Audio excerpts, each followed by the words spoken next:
আমরা দেখেছি নরসিংদীতে মাদ্রাসার প্রিন্সিপাল তার 9 বছরের ছেলে শিক্ষার্থী তার সাথে সমকাম। এই লজ্জা রাখি কোথায়?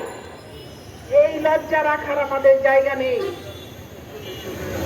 আমি নিজেও শিক্ষক হিসেবে যখন আজকে পত্রিকার পাতায় কলঙ্কিত ছাপ আসে, শিক্ষকের হাতেও ছাত্রী নিরাপদ নয়।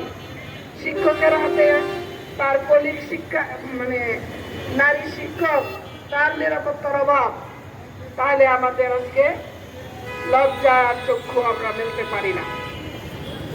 আমরা এই যে ঘটনাগুলি, আমার পূর্ববর্তী বক্তা বলে গেছেন, একটা ঘটনায় বিচার না করলে 10টা অনুরূপ ঘটনার সৃষ্টি হয়।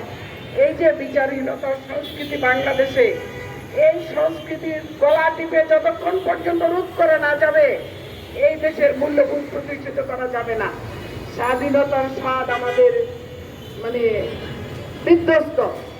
আজকে এত রক্ত দিয়ে, এত রক্তের বিনিময়ে, মা বোনদের ইজ্জতের বিনিময়ে আমরা যে স্বাধীনতা অর্জন করেছিলাম, আজকে 54 বছর 55 বছরের যে যুগ সময় আমরা অতিবাহিত করেছি, আজকে আমাদের জাতিটা একটা পর্যায়ে পুনর্গঠিত হওয়ার সময় এসেছে।